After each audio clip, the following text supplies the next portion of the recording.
आप आजाद हैं, आजाद रहें।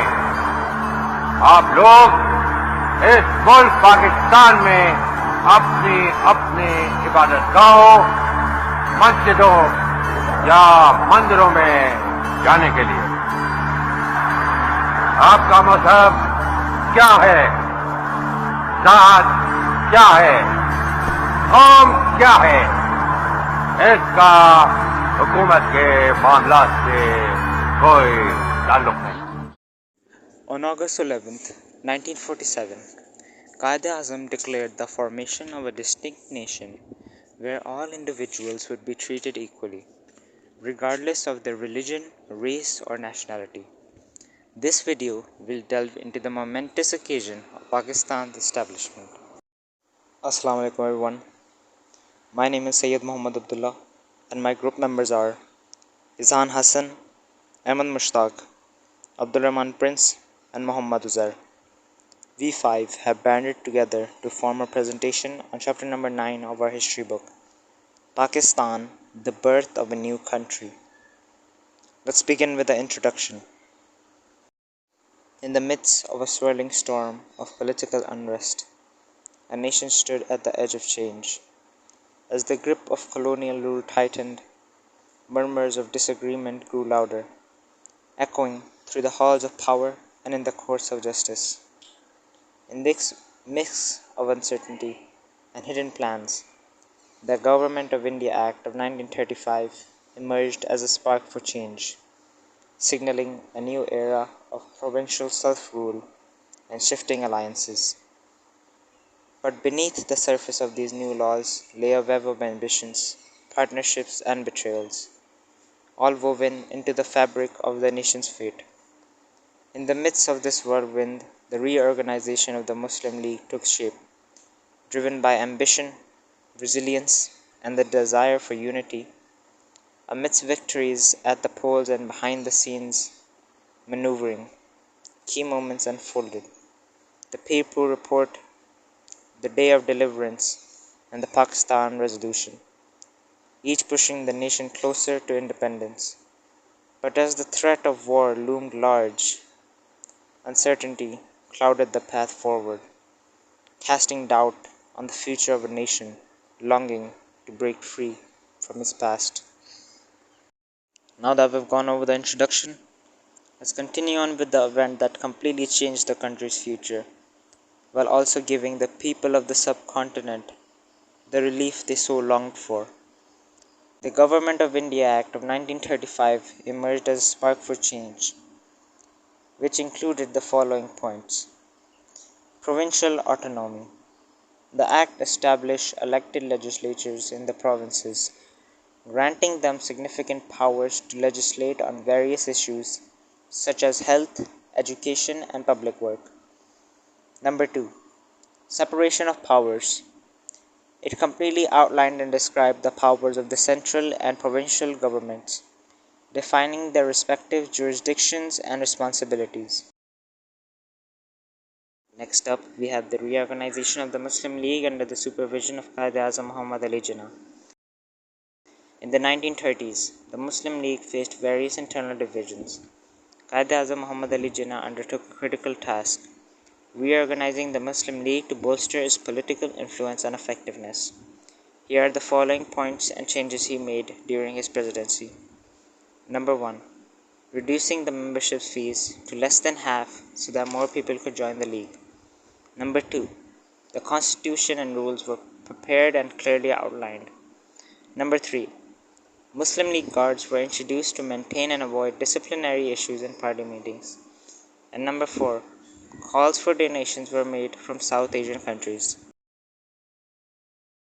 Moving on, we have the elections of 1937. The provincial election of 1937, conducted under the Act of 1935, resulted in a clear victory for the Indian National Congress. This was no surprise, however, as the amount of overwhelming Hindus in the subcontinent far surpassed the Muslims. Their victory was assured as soon as they entered the competition. Congress's victory encompassed key provinces like Bihar, Madras, Bombay, Central Provinces, and the United Provinces, However, the imposition of Hindu culture and religion by Congress led to discontent among Muslims, prompting many to rally behind the Muslim League to ensure their interests and thoughts were recognized by the British government.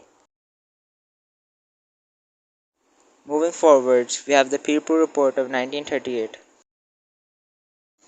The Pirpur Report was the first piece of documentation of evidence put forward by Muslims that exposed Muslim discrimination while also demanding action for their rights in the United Provinces. The report stressed Muslim rights, highlighting mounting concerns about status and representation in British India, advocating for measures to ensure fair treatment and representations of Muslims. It also aimed to rectify systematic challenges. Following the Pirpur Report, we have the Day of Deliverance of 1939. The British ordered India's involvement in World War II, which faced opposition from many Congress ministers, leading to their resignation and protest. The Muslim community felt relief from perceived Hindu cultural imposition and saw the resignation as a significant development option.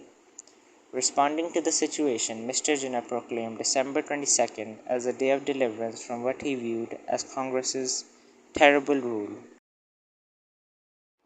Moving on, we have the role of Muslim women and students in the All India Muslim League. The All India Muslim League Women's Subcommittee, formed in the early 1940s, addressed Muslim women's concerns within British India while also providing a platform for political participation. It advocated for women's rights within the framework of the All India Muslim League.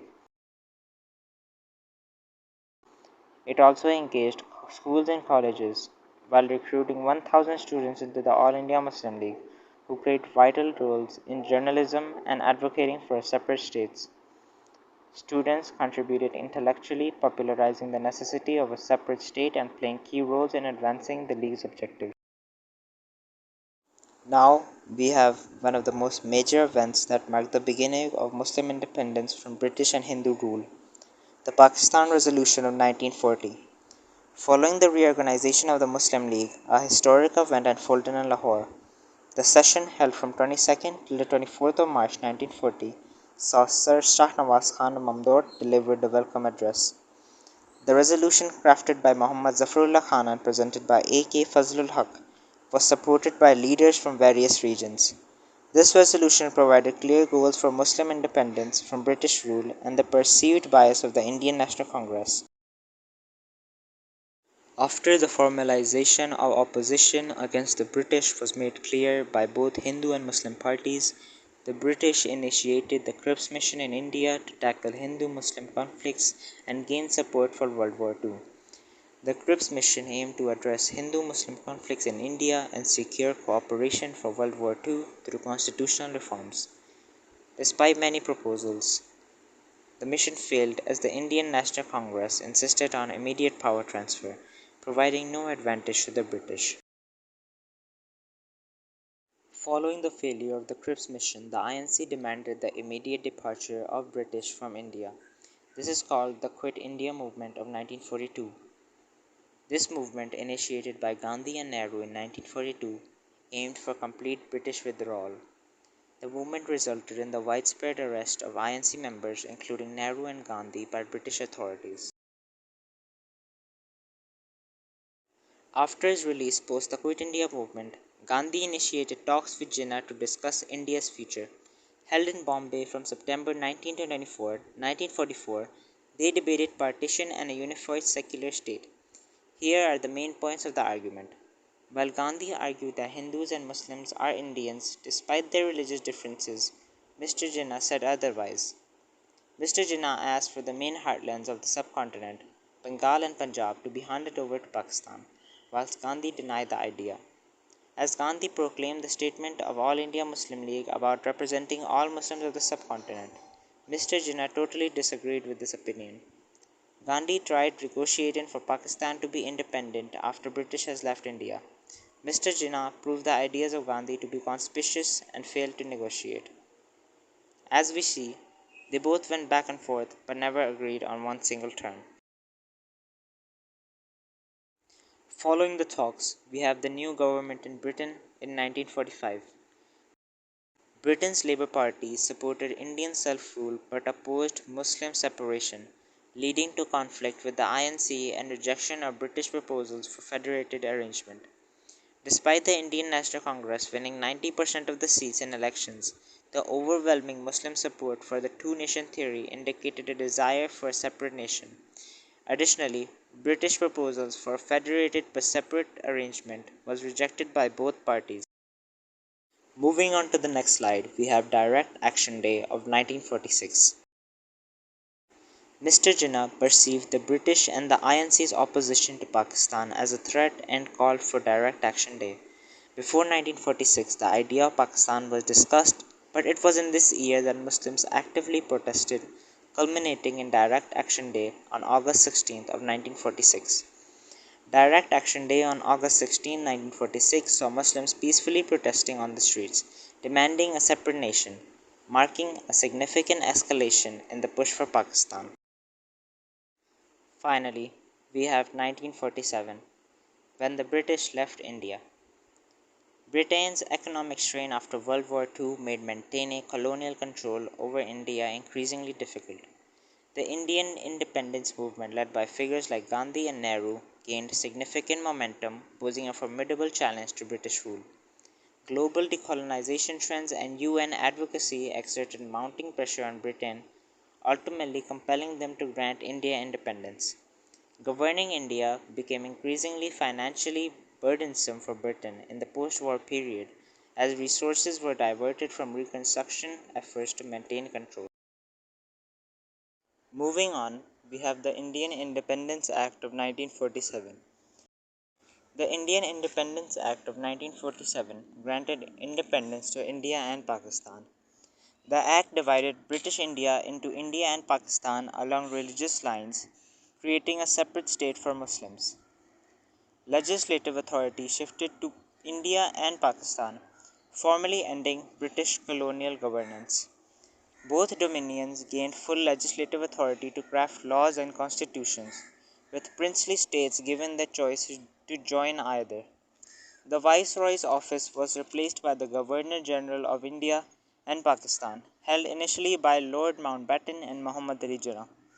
Detailed provisions were made for asset, liability, and administrative division, with boundary commissions tasked with delineating borders amidst mass migration. With separation looming near, the Radcliffe Commission was made apparent as a critical entity in the partition of British India, navigated through intense negotiation among key leaders while shaping the course of history itself. Mr. Jinnah opposed the British government's directive to maintain the subcontinent's unity, advocating instead for a separate Muslim state. Lord Mountbatten, while initially hesitant about partition, eventually agreed on the condition that Punjab and Bengal be divided between the two proposed states.